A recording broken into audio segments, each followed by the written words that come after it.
Iyak ang China sa balitang ito. Pinagtawanan kasi yung barko nila. Butas agad matapos bunggoy ng ating barko. Ayon sa nakalap nating impormasyon, literal ang pagka-made in China. Walang tibay mga Coast Guard nyo Chino. Tignan nyo naman kasi yung nabangga. Butas agad, wala man lang katibay-tibay Chino.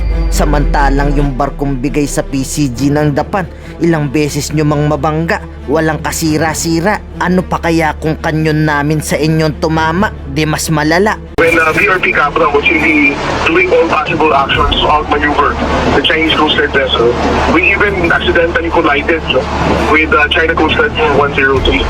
So, on our part, wala naman masyadong naging significant damage to the seaworthiness of BRP Capra. We still have to consider itong collision regulation, and we also have to also prevent the possibility of escalating the tension if ever we would intentionally collide or rout a Chinese maritime militia or a Chinese Coast Guard na nakaharang sa amin. Samantala, nagsalita na rin sa wakas dito sa China si dating Pangulong Duterte na hindi totoo ang sinasabi ni dating Supreme Court Justice Carpio siya nagbenta, taliwas sa sinasabi niyang BRP Sierra Madre. Pero ano itong status kung sinasabi niya bigla? Maraming nabigla. Always America, America, America. That was the last speech of Marcos, Justice Carpio.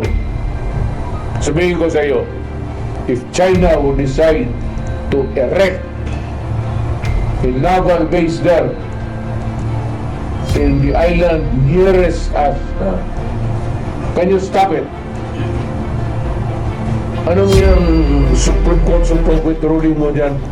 Papel lang yan, idiot. It cannot stop a war. Hindi nadadala ito sa salita. Yan ang totoo. Madali kasi ito sila magsabi that we should insist. And if China would say no, you cannot insist, what can you do? Justice Carpio, observe. Pero buwelta ng dating Supreme Court kay dating Pangulong Duterte, nilaglag na siya ng China. Dapat na siyang ipaaresto sa korte. Tinuro na siya mismong kausap ng ministro ng China. Doon siya magpaliwanag sa korte. Nilalaglag na siya ng China. Sabi niya, wala raw ako doon. Wala ako doon eh. Pero sinabi ng China, may gentleman's agreement. Sabi ni Duterte, former President Duterte, sabi niya, I never entered into a gentleman's agreement over a Union Shoal.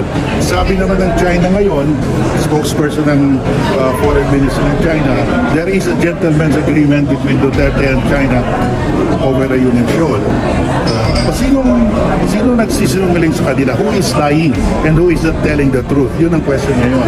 Pero ayon mismo sa Pangulo, plano niyang pagpaliwanagin dito ang China. Sino ba totoong kausap niyo dito? Bakit ito ni Duterte nagawa? Ano bang plano niya dito? We are waiting for Ambassador Wang to come back from Beijing na Malaysia, and I asked to see him. Baka siguro sa pagbalik na.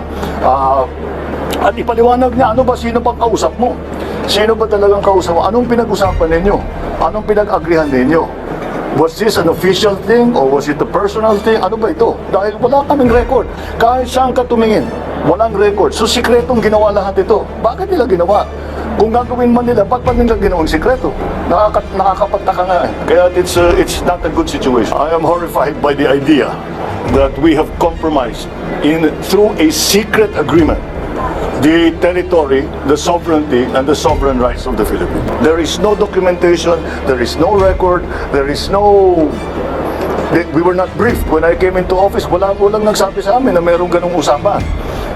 So, we're trying to really, up to now, because from the former administration, iba-ibang sagot eh.